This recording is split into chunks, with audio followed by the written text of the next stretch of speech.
announcement has been paid for by the nWBro's podcast.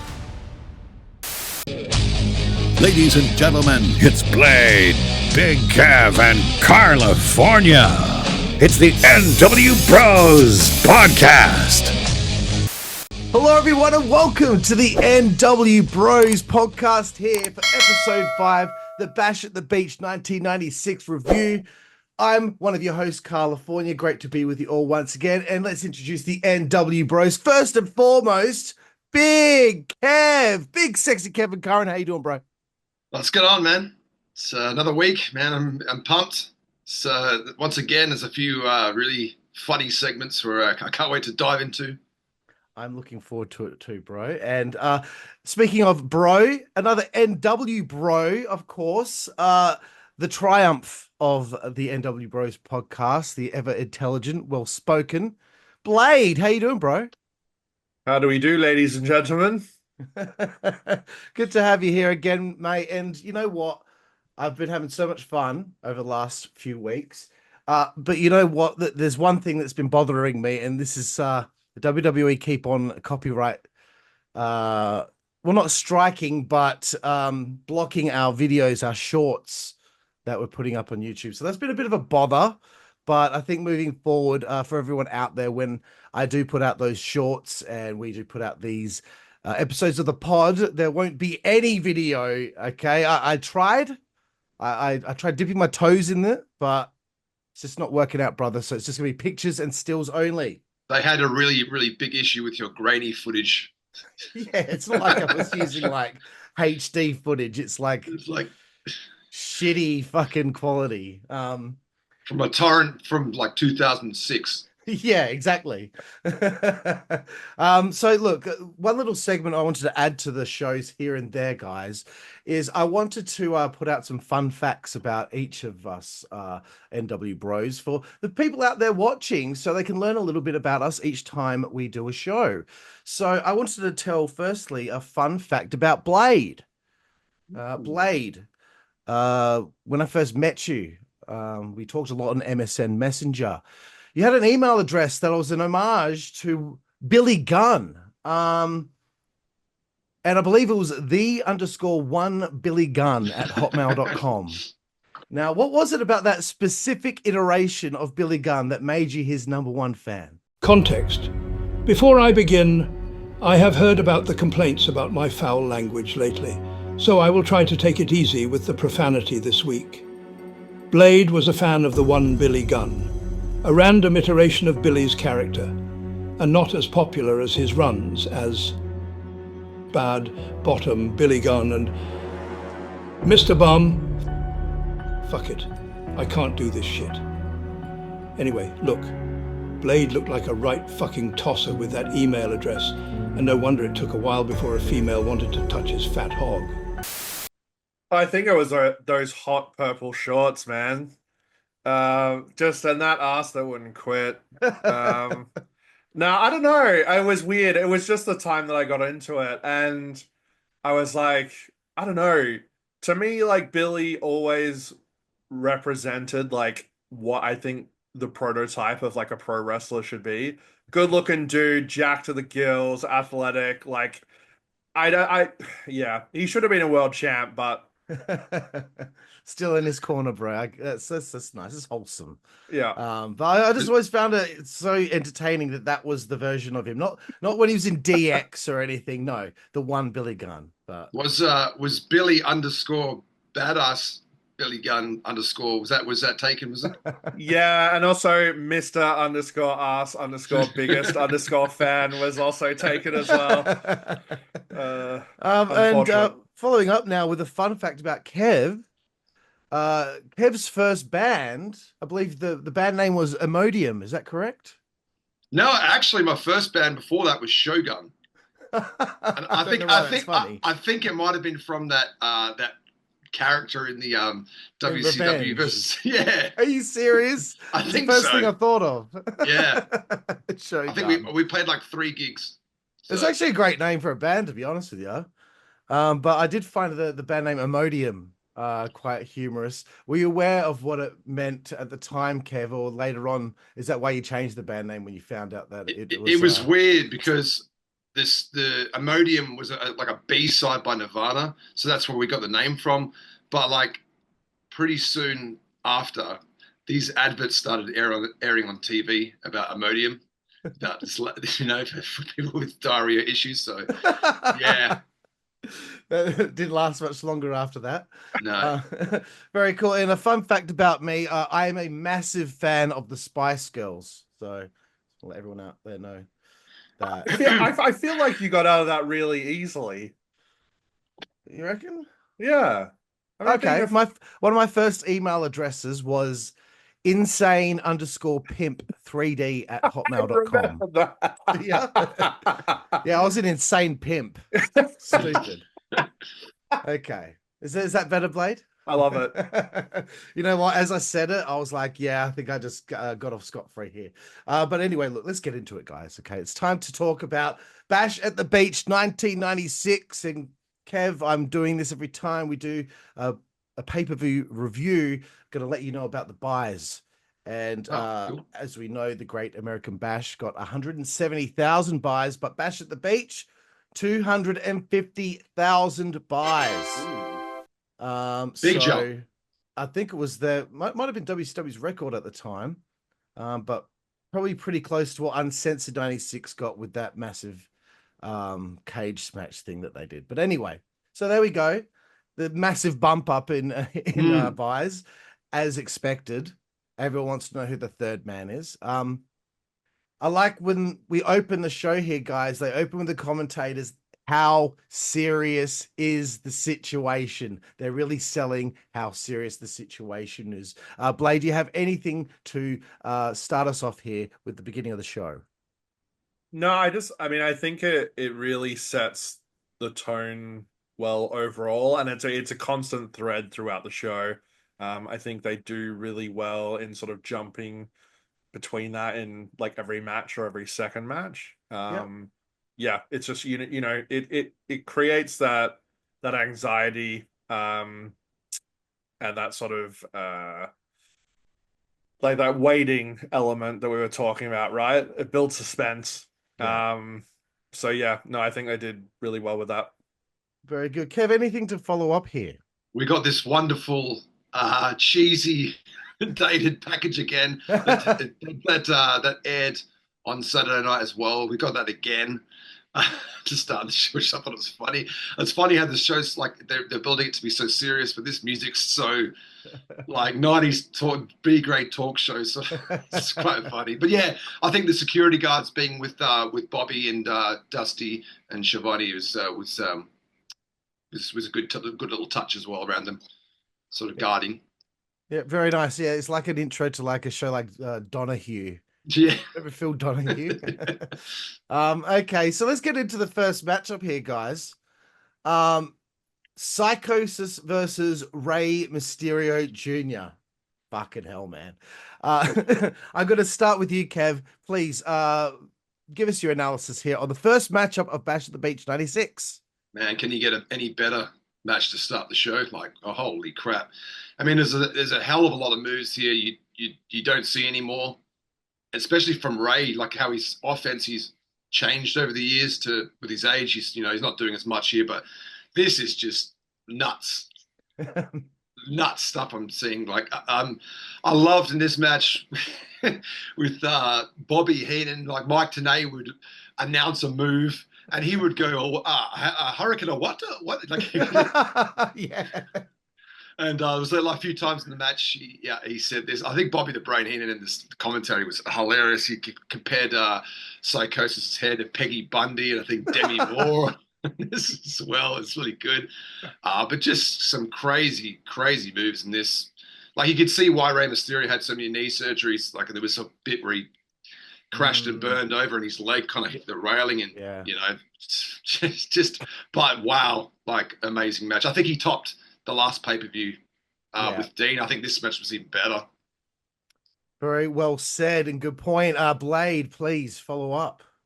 Ooh, Kev's last point was really interesting. I'm actually going to agree to disagree.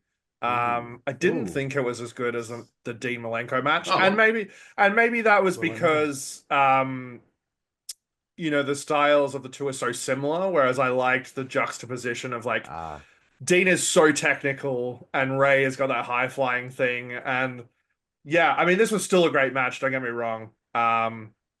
But of the two, I definitely preferred the Dean one. Um, I really like that they added on commentary as well, a bit of history between Ray and Psychosis.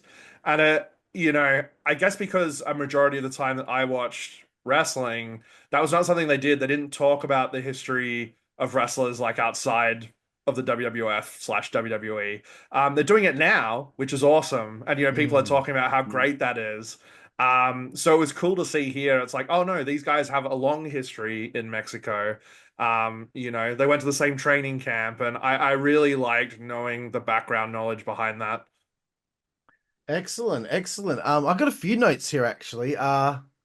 So yeah, I like Mike Tenay joining the commentary team. Yeah, he brings that, the nerdy touch to it. And Kev, as soon as you mentioned Bobby, every time he called a move, so clueless to it. But yeah, when Bobby, I barked out with laughter when he was saying Rey Mysterio had hair like Demi Moore. And that GI Jane comment doesn't get a slap this time around, but it's funny how you can make fun of a bald guy, but and I know. But this match here, I'd say is super important to the history of cruiserweight wrestling. Because at that time, if you consider the WWF and how they were doing their light heavyweight division, not a lot of opportunity for them. And, it's not guys like this, but like this is the first time people are seeing people wrestle like this on pay-per-view. 250,000 people are seeing Psychosis and Ray have a match not quite like the Ray Dean match where, Dean grounded Ray a bit and we got, one big dive from Ray in that match. But here, fucking hell, man, like Psychosis is really underrated. I gotta say. That leg drop off the top. Yeah. No one does that better. It's just great. Nuts. So good, that guillotine leg drop. Yeah. And I just wanted to really hit home hard how important this is in the history of cruiserweight wrestling. If they ever put out like, I don't know, like a cruiserweight DVD of the greatest matches, this would have to be like match number one, as far as it getting on the map. But so Psychosis nearly caved his skull in on the railing. Or decapitated himself. He went a bit further. Boom, he's man. Jesus. I did like that they mentioned that they haven't heard from Eric.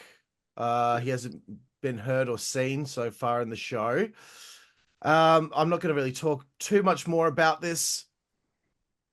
There was a cartwheel into a head scissors, and the crowd were appreciating it so much, and I got goosebumps whilst I was watching, even though I've probably seen this match like 5 times.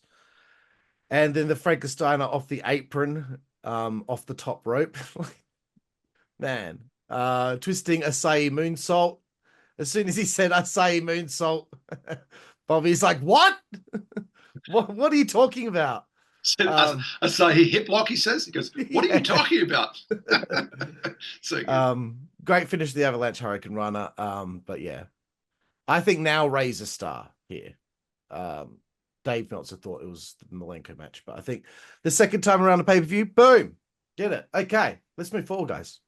Konnan has an interview with Gene. Konnan stumbled on his words a bit here in this. Blade, I'm going to start with you. Do you have anything to add here? No, I mean, you hit pretty much on what I wanted to talk about was that, yeah, there was a bit of stilted dialogue that came out from Konnan. And also for the first time, I feel like Mean Gene didn't steal the show in an backstage interview. However, he rectifies this much later on because he's still on point the rest of the show. Do you have anything to add at all, Kev? This really wasn't much to this, I know, but... Yeah, I think it's they bring Konnan here to give a bit of I don't know, because he's the knowledgeable one with this style of wrestling, so he'll explain to the US audience what these moves are, what's going on here. I think that's important because at this point, I don't think the US crowd really gets this style yet, or they're just starting to go, wow, what's this? This is really new to us. So getting Konnan in then to sort of explain it, I think it's a pretty good touch. But I thought Konnan, maybe he might have muttered a few words wrong, but I think he still got his point across here. Yep, fair enough. There wasn't really much to it, but yeah. Let's move forward. At this point, I'm watching this on the WWE Network, and I can't do it. They changed the theme songs, and I don't know why, but they inserted a fake ring announcer for the Big Bubba John Tenta match. So it's not Dave Penza. I was like, what, did Dave Penza not do this show? No, like they added in someone doing the ring announcing in a different voice. What? I don't know why. I guess on the network they take out all the audio, keep the commentary, add in fake crowd noise, and I'm assuming Dave Penza did his announcement whilst the commentators were talking in the background. So I could hear like this. It was like I don't think it was a computerized voice, but someone obviously had gone to a studio and done the ring announcements for this match, and they put it in after the fact. So at that point I had enough, and I went and switched to my shitty old recording of the show. Fuck, man. But anyway, just want to let you guys know that if you did you guys watch the one I uploaded, or did you watch? No, yeah, I watched the one that you sent through. Okay. I went the network one as well. So yeah, we'll sort of see if everything's chopped out. Yeah. Cool. So anyway, here we go. The next match is the Roll of Quarters match. They're actually silver dollars. Oh, sorry. It was a... yeah. This is one of the first questions I had is why silver dollars? Why? Like, I don't like. Is there a context to that I'm missing? I don't know. It's a Carson City silver dollar match. That's what it says on Cage Match. I don't know what Carson City means, but are they known for their silver dollars? Carson City. Yeah, that's the only thing I could have come to as well. There was something to do with where they were. I don't know. Because Carson City's in Nevada. I don't know. Okay. This is what's confusing me, right? Kev, a few weeks ago, you mentioned they should have had a hair versus hair match at Great American Bash. I don't know what this has to do with the feud. Because I haven't even... No one's used a roll of quarters on one another in this feud. It's been about shaving Tenta's head and face. Whatever. I'm just going to start with you here, Kev. What did you think of this match up here? I thought it was interesting that WCW persevered with this angle again, like this feud, because the last sort of pay-per-view, they didn't really get much reaction. The crowd was kind of like, ugh. And once again, these poor buggers have to follow that first match again. Oh, yeah. It's 2 pay-per-views in a row. But I was really happy by the end of it, the crowd was into it. And they really cheered Tenta on when he picked up the victory, which I was happy for him, you know. But yeah, just, once again, it's like the scissors are here again, all this stuff. And it's, I don't know why it's not a hair versus hair match or something to do with that. Even get Beefcake as a special guest referee. I don't know, something. Yeah, fucking hell. Okay, I want to point this out before I throw it to you, Blade. How long was the pole? Yeah, I was going to mention that too. Like, what? How did they expect those 2 guys to climb that pole? Like, Tenta wasn't so ridiculous. No.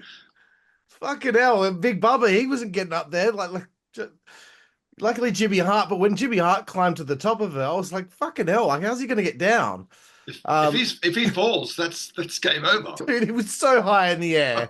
Like, if I got to work that day and I looked at the pole and I'm Jimmy Hart, I'm like, oh, fucking hell. Like, I quit. They're going to get me to do that's the spot. I guess that's going to be the spot. I'm going to have to climb the fucking thing.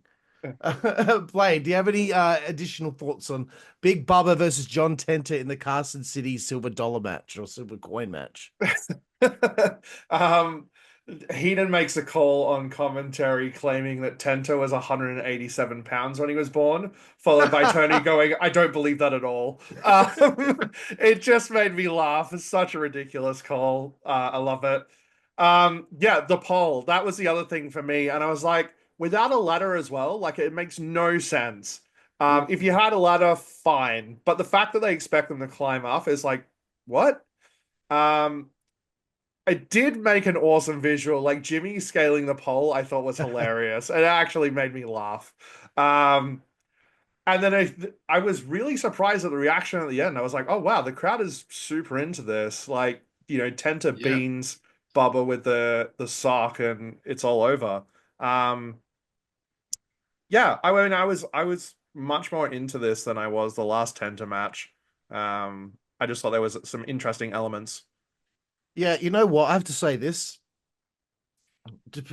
Considering the situation they're placed in here for this type of match, they did the best that they could, and I thought it was a really good match.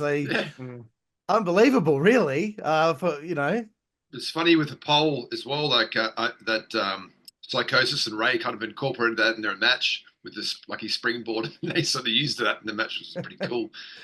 I like that. I like that they didn't ignore things like that. Like WWE do those the War Games Survivor Series now. Back in the day when they did it in the WCW pay-per-views, they would go from ring to ring. I remember Hoovy did a double springboard once, but in WWE now they always just stick in the one ring and they don't move across. I don't get it, but anyway, I don't have much else to say here. I just like the finish there once Tenta nailed Bubba and got the win. Great ovation. Like that might have been the last truly great moment for John Tenta in his career there in WCW. You said that last time, but then next pay-per-view will be a hair versus hair match finally. I hope so. Probably not. Anyway, we get back to commentary. The only thing I had to say here was when they went back to the commentators, I wasn't sure about the gray pants Tony Schiavone was wearing.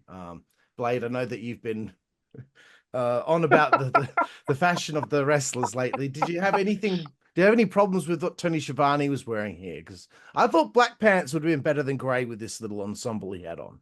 Yeah, I mean, look, black traditionally goes a lot more with anything else than gray, but I don't want to harp on it too much. I'm not the local fashionista here. Is this just giving way too much in-depth analysis?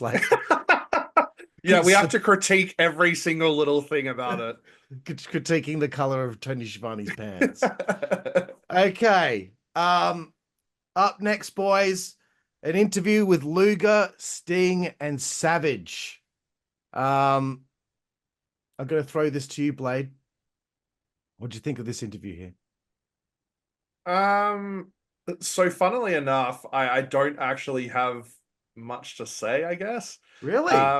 Yeah, and the reason why for that is I got mixed up and thought that we had watched this on the previous podcast episode, so I actually skipped it. So my apologies.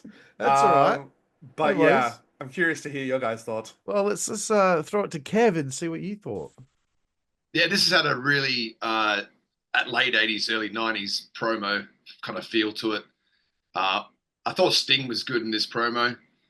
Luger did not fumble his words; he was fine.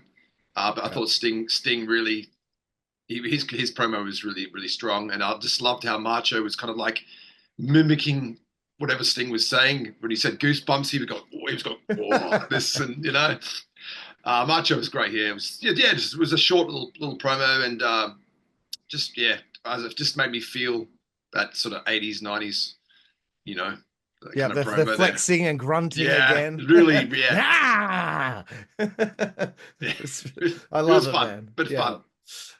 Savage, the quintessential pro wrestler, and yes, I wrote down Lex Luger. Well done, mate. Okay, yeah, you might be out of the gate here with us. And again, Gene was really selling the seriousness of the situation. And this is why I said Jim, because the next matchup was Diamond Dallas Page taking on Jim Duggan. Blade, straight to you, bro. What are your thoughts here? So I am confused why they did two stip matches back to back. And I know, historically WCW gets a lot of critique about the amount of stipulation matches that they use. I feel like they could have probably spaced this out with other matches on the card, just so it didn't feel like it was going from like one weird match to another weird match. Just stagger it. Um, Also, the fact that the tape was used in this match and the previous match with Tenta and Bubba, and the commentators pointed that out. I was like, ugh. Oh, right. I completely forgot it was a taped fist match. Yeah. Oh, keep going. Yeah. So it's just like, oh, that's awkward that you pointed out that they've used the same gimmick twice in the last two matches. Like, not great booking. The USA is over, thanks to Jim Duggan. I love that. You don't hear people chanting USA as often anymore. It's kind of a 80s, 90s thing. Yep. God bless America, bro. That's it. And the arm breaker DDT that DDP did, I thought was just cool. Like the last couple of matches that we've seen of his, I find his like innovation of offense in matches really interesting. Like he just does little variations. I'm like, oh man, that's cool. Like it's a twist on that thing. Yeah, it was a fine match. I don't think it like the whole tape fist thing like didn't really play a big part either. It didn't have nothing to do with the finish at all. No, just what happened after. Yeah, exactly right. And I was like, oh, okay, cool. That was awesome. But yeah, I didn't mind the match. All right, Kev, following up. Yeah, there wasn't much in this one. It was just just with Duggan getting the tape thrown from who threw the tape to him to punch DDP at the end. I don't no idea, but yeah, it was just like a DDP had most of the offense in this match, and it was good. It was short, but yeah, there's not really much to go off here. I don't know. It was another gimmicky sort of match. There's quite a few on this pay per view. Yeah, because like this will be 3 matches in a row. The next match has a stipulation as well. You think they'd space it out.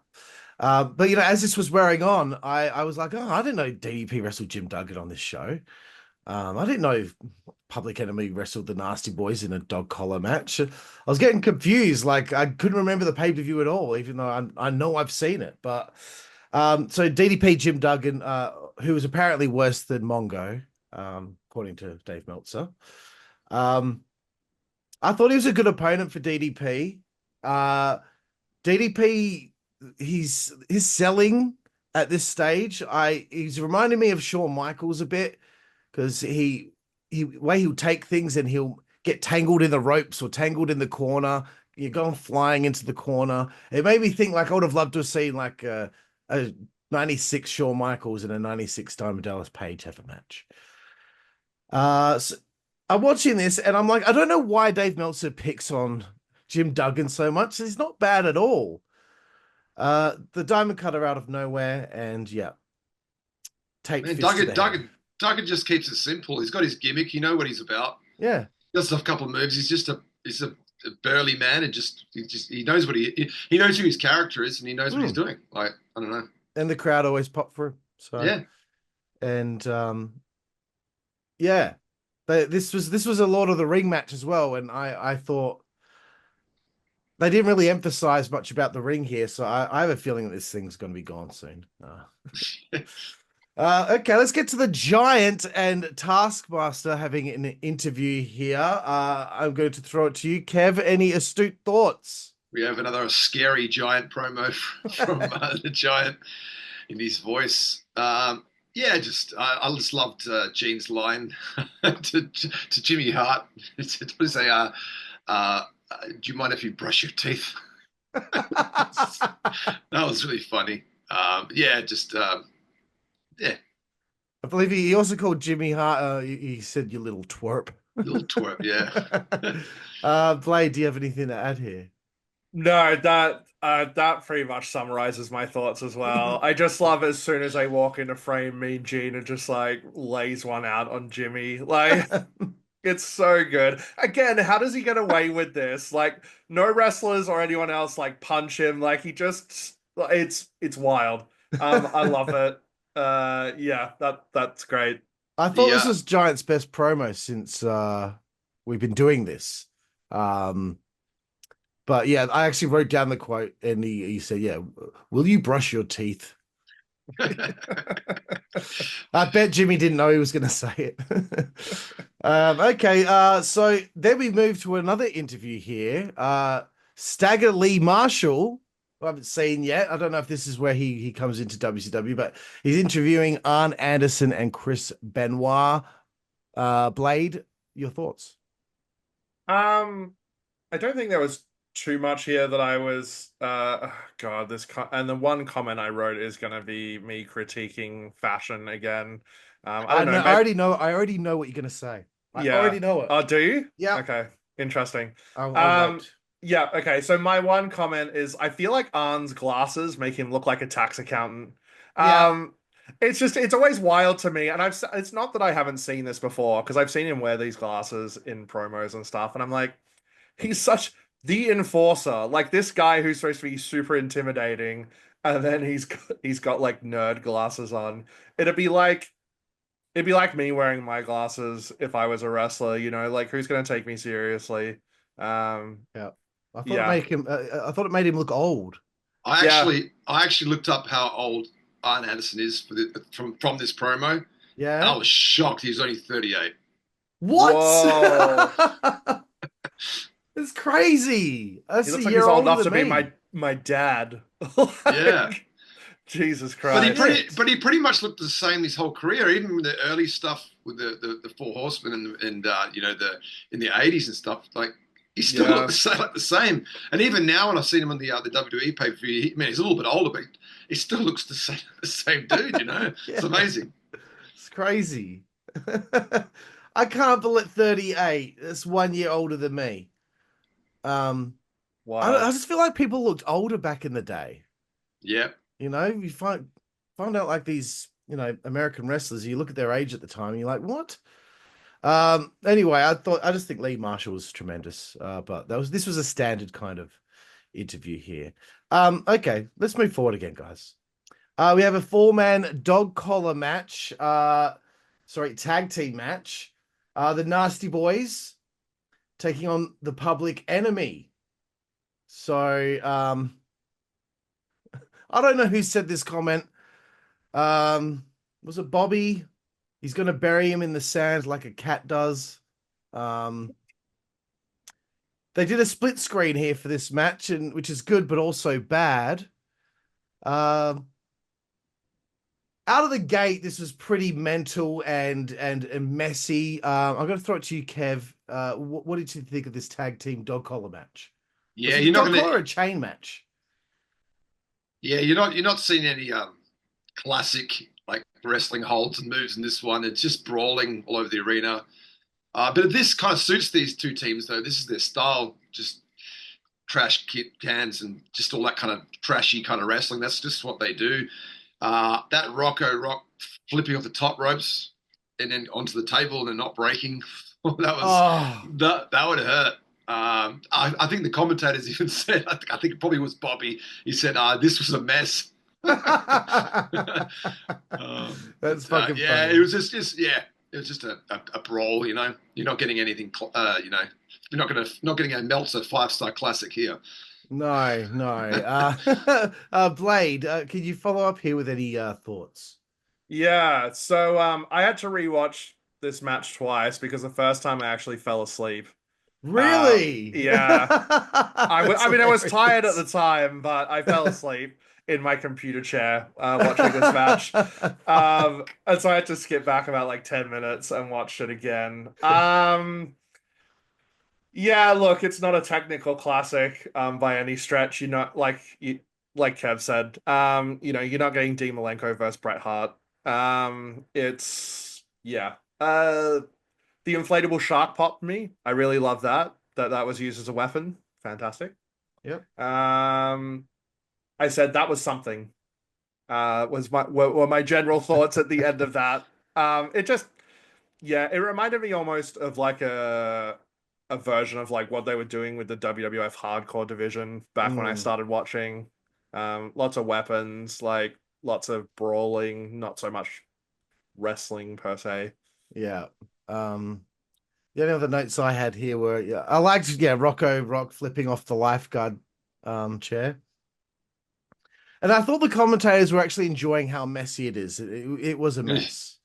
Bobby, when they were on the sand, said, "I'd hate to follow these four with a scooper."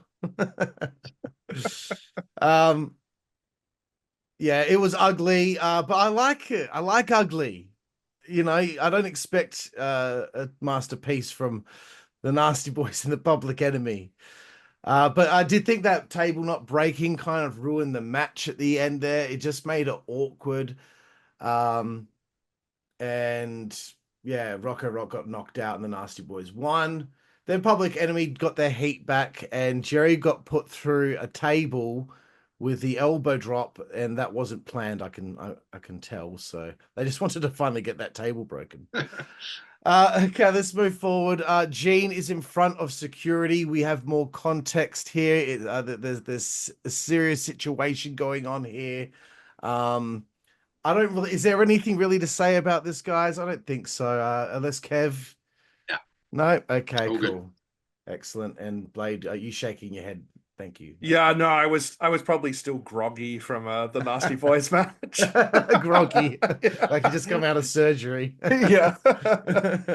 All right, so let's get to the next match here, which again, I was surprised that this was the next match. I was surprised about the next few matches, actually, except for the last three. Dean Malenko and Disco Inferno is the next singles match here. Blade, I'm going to throw it to you here. What did you think of this matchup? I actually really enjoyed it. Disco comes out. I hate how catchy his theme song is, but I don't know. It gets me buffing. Disco Fever is, I'm all here for it. Dean keeps up a really aggressive and blistering pace. I said here, if I don't like Lex Luger, I love Dean Malenko. I think I'm becoming a Dean Malenko fan from these last two matches. I just think he's a great in-ring technician. And I know people consider him to be quite criminally underrated through his career. Mm-hmm. I can understand why. I think that the one thing, and I mean, Disco is quite young at this stage, seemingly, is I'm like, man, he would have fit into WWE so well. That was such a missed opportunity. And obviously, there was contract stuff with Turner and, they didn't pick them all up and blah, blah, blah. But just while I was watching it, I was like, oh man, I can just imagine the matches he would have had with certain characters back then. And I think he would have fit into the WWF style really well. But yeah, I thought it was a great match. Cool. Kev, anything to follow up here? Yeah, on a little side note for the Disco Inferno's his theme music, apparently that's Jimmy Hart doing that high bit. Really? Yeah, that's what Disco Inferno says. He said that it's Jimmy Hart sings that bit. It sounds like a girl. What? Unbelievable, right? Yeah. Fucking hell. Disco's little promo at the beginning is quite cheesy, I thought. It's funny. I like how when Malenko comes out, he just gives him a right slap across the face. Obviously, maybe the Disco Inferno was just annoying the shit out of him during the Nitros and the Saturday nights, because that's the way it seemed to me. Because the way Dean Malenko came out, he was wanting to kill him. That's what it looked like to me. I think that this is a good match as well because there's kind of their polar opposite personalities. Disco's just this. He's just a dickhead, But, whereas Malenko's real serious. So I think that the two styles really worked well together, and Disco Inferno makes everyone look good in the ring. I think he's really good at selling and taking bumps, and he always looks great when he's doing it. It was the way the match was laid out to me. Almost felt like Disco was the baby face, and it was Malenko the heel in a way. And he had to make a comeback, sort of with. So that was a bit interesting. So maybe I'm not sure if the Horsemen are heels or faces here. I felt like Malenko was taking a lot of the match at the beginning. He was kicking his ass for at least fucking the first 5 to 6 minutes. This match went 12 minutes. The first half, I just thought geez, Disco hasn't done anything here. Yeah. And almost he got a bit of a cheer from the crowd when he came back. Disco did, which I was quite surprised by. So yeah, maybe at this point, maybe the Horsemen are heels. I'm not quite sure. Is Malenko even in the Horsemen at this stage? I'm not. Is he? I don't think. I don't know. Who's in the Horsemen? Well, because it's Rick, it's Chris, it's and it's Mongo. Yeah, so you're right. Yeah, maybe Dean isn't. Yeah, not yet. Yeah, not yet. But yeah, I think because the last pay-per-view, Dean was using the ropes to try to pin. He was doing kind of heel kind of tactics, I guess. Yeah. Maybe he is a heel. I'm not quite sure. I couldn't tell in this match. It's hard to tell. But you know what? Like, okay, I want to make this point because like so many people they don't like Disco Inferno because he critiques wrestling for his podcast, right? I'm watching this match and I'm trying to look at this match from the point of view of someone who is trying not to like him. I really wanted to just pick at every little thing that he did and see if I could come up with anything, and I couldn't. I'm really good at coming up with some negative things to say if I really want to, you know? But I couldn't find anything. His selling of the leg bar from Malenko, he's like screaming and carrying on. He's very animated. He gets it. He knows how to sell. Why do people say he couldn't wrestle? You fucking idiots. Did you even watch any of his matches? He can hang in there with D. Malenko. Yeah, man, they always say like he's just a jobber. He's just a jobber. Watch the Nitro when he wins the TV title. The crowd erupts. Yeah. It's a massive pop. It's just fucking annoying. And like, did he botch heaps? No. He was always neat and tidy. Smooth. And I know like recently the Deadlock podcast, they're the guys that they got quite a popular podcast there where they look back at, 90s wrestling and things like that. But they were talking about like, oh, he never had a good match. And I'm like, boys, you guys have a real big YouTube channel. You've done very well for yourselves and congratulations, but don't expose yourself like you have a lack of knowledge. If you say something like that and then we watch a match like this, then he's had a good match. Like, you're out of your minds. You just, and then like, of course, they started going about, oh, remember when Cody schooled him? It's like, oh, fuck off. Cody Rhodes, what he said to Disco was completely out of line. But anyway, I'll get off my high horse. Okay, guys. One other thing, Disco actually got the highest ratings of the Monday Night Wars. Every week they looked at it, analyzed it, and they found out that every segment that Disco Inferno was in actually got higher ratings than Stone Cold. That was actually out of Wow. out of Meltzer's mouth. He said that. Really? Yeah. Unbelievable, right? Wow. Anyway, yeah, let's get to the next thing here. Malenko finishes him off and it's all over. Best match of the show so far. Now we have a Steve Mongo McMichael match. Okay. He's taking on Joe Gomez here. You can check out my exclusive interview with Joe Gomez on my old podcast. Joe Gomez is a very nice guy. When I interviewed him, he admitted, like, I wasn't ready. I needed way more ring time. I needed way more training. So, at least he admits it. If it's someone that feels like he didn't have much training, I don't think he did too bad. I'm going to start with Kev here. Joe Gomez, Mongo. Yeah, I find it interesting that Mongo McMichael, the previous pay-per-views in this, is it 6-man tag he was in? It was a tag match, wasn't it? Match, yeah. He was with Kevin Green and he's went from that to this and this pay-per-view. It's like what happened here? Why did no disrespect to Joe Gomez, but that seems like a massive drop down from what he had that last pay-per-view. So I'm not quite understanding. If you wanted a match just to get Mongo over and get him a win, I don't know. Maybe this match should have been on, like, I don't know, Saturday night or something. Yeah. But the commentators mentioned this was the third match he's had. Yeah.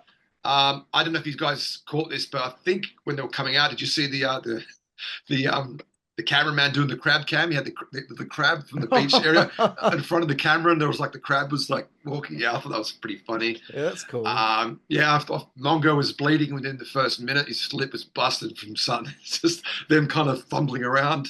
But yeah, it was. Yeah, I'm not sure if this match should have been on the pay-per-view, to be honest with you. Right. I thought the commentary really tried to bring the excitement to this match. They tried their best, but I don't think the crowd really got into it. Yeah, fair enough. It was actually his first singles match. The only two matches he had were tag matches, from what I'm reading here. But anyway, Blade, do you have anything to add here for Joe and Steve? I mean, I think they exposed Mongo like in a bad way. Like this exposed his lack of experience. Yeah. He should have been in tag matches exclusively at this time until they could build up a body of work for him. He's like a horse in rollerblades in the ring at this point. Like he's just he's either super rigid or really skittery. And none of it is fluid. There was a botch from the sunset flip that was so awkward. It was just like I was watching it in slow motion. I was like, just do something, please. Like, Fuck. And then yeah, I mean, I agree with Kev. I think even possibly this match was not good enough for Saturday night. I don't know. I don't know if there was a C or D show, but yeah, there's a few. Yeah. What you said, Carl, you said when you were from your interview with Joe Gomez, he said he wasn't ready. He's not ready. Mongo's in his third match. You know, would you think they would put Mongo out there with someone who's seasoned to show him the ropes, I guess? But putting these two guys together with, I mean, Joe Gomez is admitting he's quite green at this point. With Mongo, who's also green. How's it supposed to be good? Like, you know? Yeah, because you know, I was going to bring this up later because they actually had 5 matches on the show before the pay-per-view started, and I just found that out as we were talking about this, because you know they have that show WCW Main Event at this time that actually aired just before the pay-per-view, and so that had 4 matches. So there's a bunch of guys there that could have been in this match with Mongo. Jim Powers defeated Hugh Morris in the first match. Jim Powers would have been a good choice there because he's experienced and usually, you know, put people over. You got the Steiner brothers and Harlem Heat. Well, they're not going to be in it. Bobby Walker was against Billy Kidman. Bobby Walker might not have been a good choice, but maybe Kidman. And the Rock and Roll Express defeated Fire and Ice in a tag team match. And then Eddie Guerrero beat Steven Regal. Why the hell wasn't the Steiners and Harlem Heat on the pay-per-view? I have no idea. Like, what the fuck? Why not stick McMichael and Gomez on Main Event and put the fucking Steiner Brothers match on pay-per-view? Forget it. Anyway, let's get back to what we were talking about. I don't think I have anything really else to add to that. It's just it had no place really on the show and just a bad matchup. Bad match. They should have put him with someone else if they wanted to win, as has already been said. But one thing I will compliment Debra. I thought she was. I think she gets it already as a manager at ringside. Okay. Gene Okerlund interview with Liz, Woman, and Ric Flair. Blade, I'm starting with you here. What did you notice about this one? Oh, so good. I mean, Mean Gene and Woman's interactions are funny. It just makes me laugh the entire time. Ric Flair is being Rick as only he can do as well. He's making me laugh as well. He's talking about, you know, Mean Gene coming with the party. He's gonna party with a nature boy. I love it. When Gene goes private party, and then good. He ends it and says wraps up the interview before they cut away and says, "We're gonna host a pole vaulting competition here." And I'm just like, Gene is back in fine form. I love this man. Holy shit. That's brilliant. Great. Sorry, over to Kev. What did you think? Yeah, pretty much what Blade said there. Just another classic Gene. I love when he dropped the microphone. He's fumbling around. It's just those little nuances he does. It makes the scene. It's so funny. He's just a pro. What can I say? A private party. And then he said, "I've got a commitment elsewhere. I don't care for who you hang out with." And then right at the end, she was like trying to drag him away with her. I like how Gene as well. He puts his arm around her, around her waist, and then he catches them. So like, oh, what am I doing? What am I doing? You know, it's just those little tiny things like that. It just makes it. Like he doesn't even realize he's being seduced. Like, oh shit. Okay, so let's move forward, boys. Konnan, Ric Flair, WCW United States Championship. Kev, I'm starting with you, bro. Did Konnan get an entrance when you watched it? Yeah. So I don't think he did online for some reason. I didn't see sort of see that. Anyway, I thought this was a good match. Flair and Konnan have quite different styles, but I thought together they did pretty well. Konnan was getting absolutely obliterated by Liz and the woman on the outside. They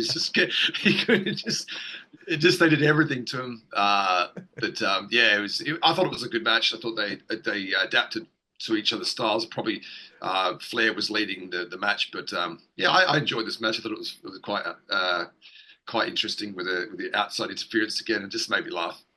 Dude, it's so funny. Like those two ladies at ringside, like seriously dangerous. Like woman's so straight away trying to get her nails into people's eyeballs, you know. So like ferocious as well. I also liked when Konnan took the shoe to the head. It's almost like he got shot by a gun. Like it just got boom. He was like, oh, that was comical. So good. Yeah. Cool, Fun bro. match. Yeah. Fun match. Blade. You got any astute thoughts here? I just love how hard, like at the beginning, you've got the psychology of like Rick not taking Konnan super seriously. And then, you know, there's kind of almost a show of respect. And he's like, oh shit, I need to lock in on this. And then he does. And you get like the serious Rick, you know, he's not messing around as much. Rick sold for Konnan super hard in a lot of this match, which I thought made Konnan look really, really strong. Mm-hmm. The heel shot at the end, it really bugged me because it seemed very mistimed. Like there's a very long delay. Like Konnan wasn't turning like around, so you know, from back to then getting hit. Like there was a good few seconds where it was like, okay, like, and now, and then it just it kind of honestly to me just deflated the ending of the match a bit, and I was like, oh, okay, cool. Like that's it. Yeah. But seeing Flair become the US champ, that's cool. I'm curious to see what he does from here on out. Seems like a strange kind of championship for him to be holding at, you know, this point in his career, but that's all right. Had he won it at this point before? Yeah, like a long time before, I think. Yeah. But yeah, I guess that they you know, they want give Flair an important position here whilst all the other stuff's going on. Bobby Heenan's very funny again in this one because, you know, there's some clear cheating taking place and just the blatant Bobby Heenan pretending he didn't see it. Here comes another Tony Schiavoneism. That might be a new thing here for the nWBro's podcast. Yeah, that's right, motherfucker. It's time for another Tony Schiavoneism. Yeah. Schiavoneism. They're standing in Daytona Beach. They were sitting. I looked at the crowd. No one was standing. Fucking hell. But yeah, we get the shenanigans. And yeah, this was probably the second or third best match on the show. Anyway, let's get to the next segment here, boys. Gene is outside the locker room. He said he thinks he can hear a familiar voice. He's keeping everyone on the edge of their seat. It's so muffled, and it's somebody we've heard before. And that's probably all I have to say there. I don't know. Blade, I'm going to go to you here. Do you have anything to add? I just love that Bobby tells Gene to pay security. To give him a box. Yeah, I love it. That's right. It's so in pocket for him. He made some really great calls this show. Yeah, I loved it. yeah. Give him a box of donuts. Kev, anything to add? Yeah, I thought this was a good little segment. It's kind of important how Gene sort of says like the voice is familiar, but I can't really. It's in my subconscious. I kind of can't really place it, which is quite interesting. Like kind of hinting that it's someone already there. Right. So Very good. Okay, well, let's get to the next matchup. Chris Benoit, Arn Anderson against the Taskmaster and the Giant. I am starting with Kev. yeah, this is was an interesting layout to the match. I thought as well. It was good how Mongo sort of took Giant out of the match by sort of hitting with the case, so he went backstage, and then once again it was kind of like that the Horsemen were the heels again, and sort of like the Taskmaster and the Giant were kind of like the baby face, because they were laying into Taskmaster for ages before they get in the hot tag to the Giant. But yeah, I think it was that back body drop from Benoit off the top ropes on Sullivan. Whew, that looked rough. But yeah, I like how the lines are getting blurred here because the Taskmaster and the dungeon are kind of known for kind of be a bit cheesy. But now we're getting woman coming out in this match, sort of pleading for Benoit to stop, kind of like blurring those lines between reality and the show. But yeah, it was a decent match. But yeah, I enjoyed it. Cool. Blade. I thought it was a bit of a car crash. There was a lot of things that I didn't kind of understand, and maybe it's because I don't have the context fully of like what was going on. Obviously, I've seen little bits and pieces, but like, I did enjoy Mongo coming out. I thought that was cool and just was a bit of a different spin on how you'd usually start a match like that with like a pre-match beatdown. Giant does this massive clothesline when he's on the apron to Arn, which was just huge. I love that. Conversely, Arn is not able to get through a catapult / slingshot, which is a bit awkward. I was just like, why with a man of his size? Bro, I don't get it. It's so prevalent in wrestling. From day dot, I when I see them hooking the legs, I know if they're going to fuck it up or not. Wrestlers always screw up the catapult. Bro, hell simple. Okay. Yep. And I'm not saying that I was an amazing wrestler, but I know exactly how it works. You got to have your arms hooked higher, above their knees, like on their thighs, so that when you hit your back, they're able to stand up. If you have them around the ankles, that gives their knees an opportunity to bend. So then they can't catapult themselves. They go back to you, Blade. The end to the match was, obviously pretty dusty. Benoit throwing himself off the stage, I was like, holy shit, he almost hits that like lifeguard chair decking. I was like, dude, that could have ended real bad. Why did Giant leave at the end? Like, why? Know. To cut, like, Sullivan's getting beaten down. I'm just like, where the fuck is the Giant? He's just left.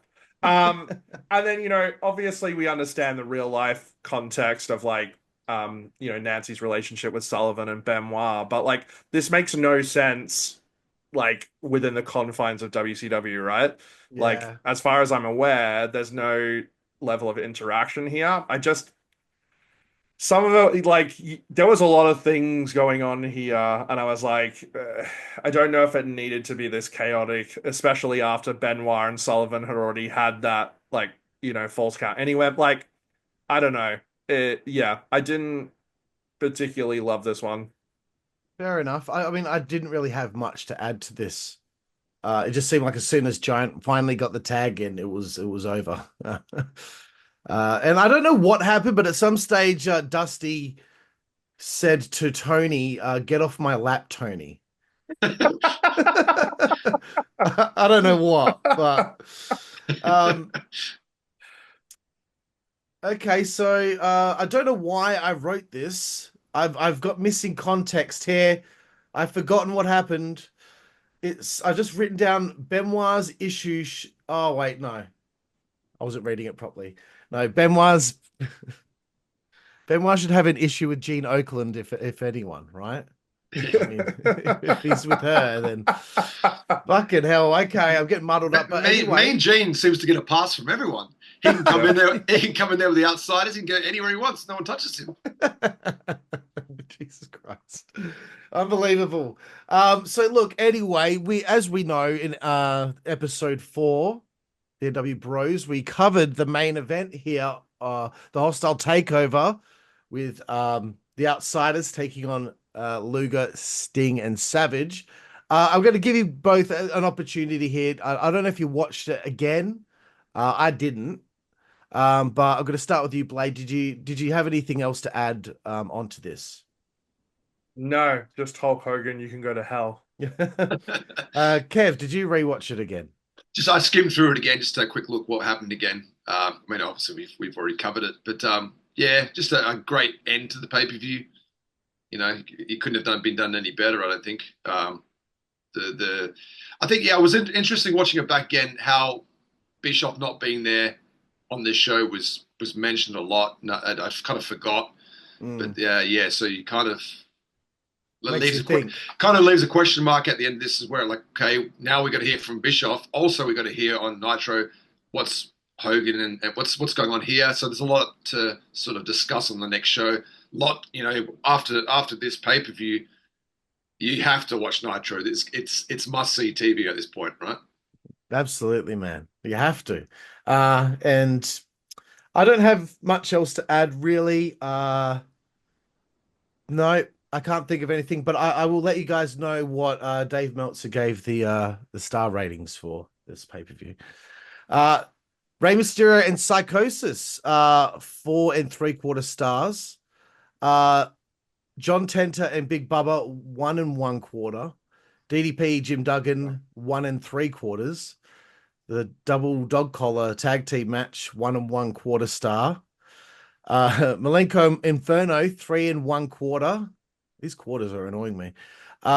Steve McMichael versus Joe Gomez, -0.5 star. 2.5 stars for Flair and Konnan, 2 stars for Dungeon and Horsemen, and only 3 stars for the main event. What? So those were the star ratings, but at this point, guys, we'll have to find out in the Observer what Dave Meltzer had to say. That's right, it's time to find out what did Dave Meltzer say. Well, you know what? I mean, I'd have to give that 5 stars. Rumor has it that Mabel is going to be the third guy. And I checked this out again on Reddit from a guy called EMANC93 for the Wrestling Observer newsletter after Bash at the Beach. Here we go. After a 15-year babyface run that started by accident, Hulk Hogan turned heel amidst incredible heat in an angle that will be remembered for years as the climax of Bash at the Beach in Daytona Beach. What appears is that WCW will be built around a worked promotion versus promotion feud for the foreseeable future. Very similar to the angle that made New Japan millions. No one cares. I'll continue. The Outsider Group will be, here we go. Oh man, I love this.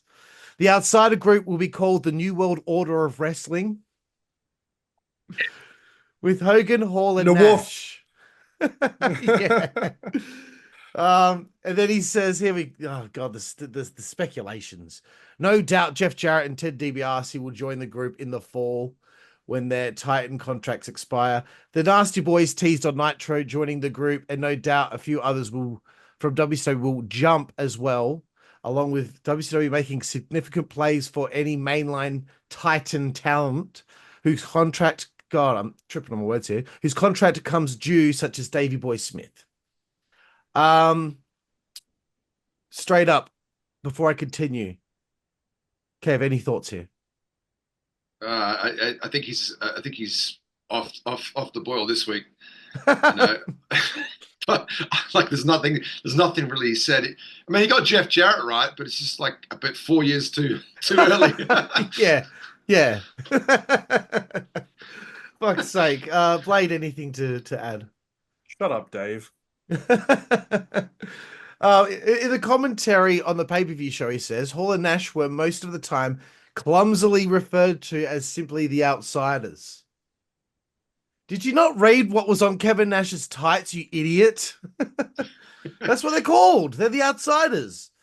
There were references to them as Hall and Nash with no first names a few times, but not many times during the match, which made the announcing awkward in the main event. No, it didn't. Always fucking hated Tony Schiavone, I reckon. Okay, here we go. The last little bit I'm going to throw at you. A plan B contingency idea was that Sting would do a heel turn and join the Outsiders, largely due to the belief that too many people had speculated about Luger turning. No one thought it was going to be Luger. Oh, and he wrote in brackets, which was the original plan. No. No. Or Savage turning, but nobody had speculated on Sting turning, and the company wanted a shocking finish to the show. Hogan's agreement after a meeting on or around the 26th of June between Bischoff and Hogan in Los Angeles, where Hogan is doing a movie called The Overlords, which I'm sure was amazing, was still being worked on as late as the afternoon of the show. It was at about that time when Bischoff reportedly told Hall and Nash not to worry about the third man, as the three had up to that point had many discussions and brought up several names.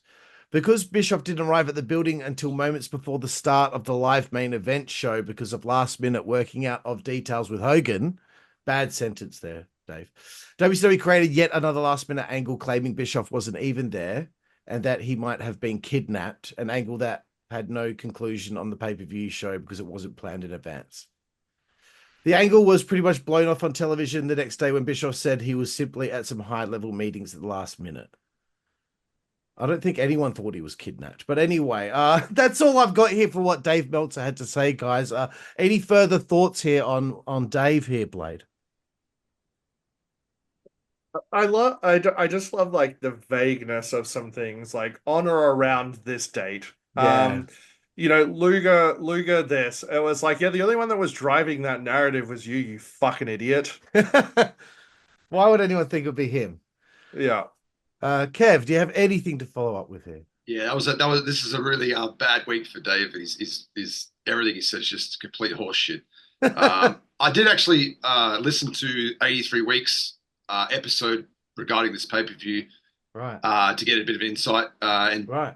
Eric Bischoff did say that they, up to the main event just before, they weren't 100% sure that Hogan was going to do this. So that's crazy to think that you get that point and he wasn't really that wasn't set in stone. Just what are you going to do? Yeah, because I always found it interesting because I thought they always said that they made Hogan stay at Kevin Sullivan's house the night before. Yeah, and that Sullivan was with him all day, but Sullivan was in this tag match before the main event, so I don't know. Maybe they had arrived just before that match. Who knows? But anyway, there's Bash at the Beach 1996. A review here on the nWBro's podcast.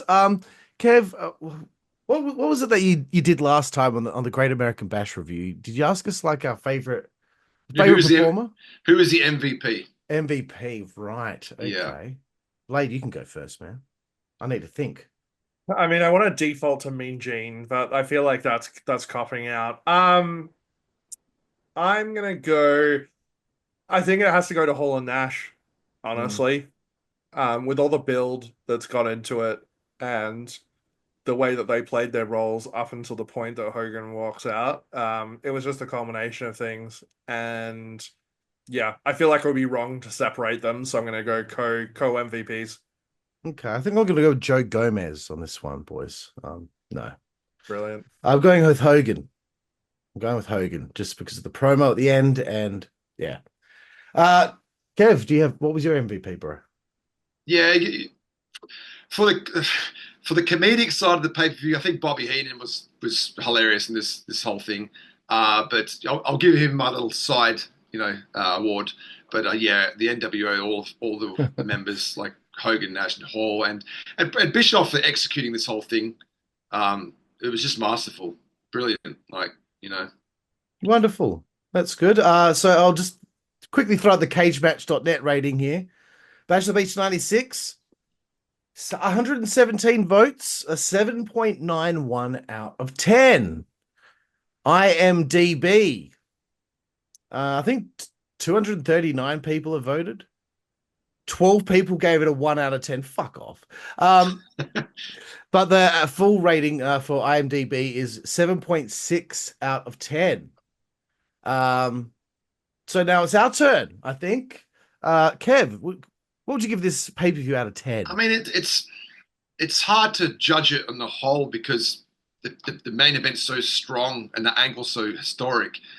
But I'd say it was better than the last pay-per-view, just purely for the epic finish. But maybe a 7.5, 8 to an 8, maybe. Okay. Blade? I'm going to go a 7 to a 7.5.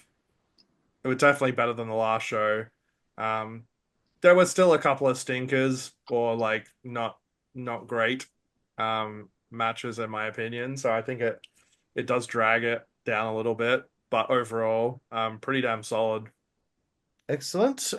Yeah, I guess we would maybe a 7.25 out of 10. 7.25. Fuck off. Yeah, I don't know. I'll give it probably 7 out of 10. Just like Great American Bash, really. But you know what? No, now I feel bad. 7 out of 10 until the Hogan heel turn, and then the heel turn makes it an 8 for me. Just for that. But it's only because of that. So there we have it, boys. We're done. Episode 5 here. Bash at the Beach 1996. I hope you've all enjoyed it out there. Leave a comment. What are you doing? We need more comments. We prefer them. They're nothing at all. We need to know that you like us. Kev, let them know where they can find you so they can have a conversation with you. Before we do that, let's do something just to maybe inspire some comments to come in. If it wasn't Hogan, in a perfect world, anyone else you think would really made it work or could have worked? Is this someone that has to have been available? No, just something would make sense. I don't know. You get like within reason. Okay. Because I mean, I would just straight up be like, well, Shawn Michaels or Bret Hart might have been able to pull it off, but I don't know. But yes, that's a good one, Kev. So yeah, we'll throw that out there. And please, in the comments, we need to know. So Kev, again, where can they find you? Kevin Curry Music on Facebook, and on X, I'm Hail Mary Kev. And my band, Hail Mary, you can find us at Hail Mary Band page on Facebook, and everything else, it's just Hail Mary Band. Dope. Blade, any final words? Yeah, just please continue to leave your comments, likes, etc. Give us your feedback and honest thoughts. And thank you to the people that have continued supporting and putting comments and likes and stuff already.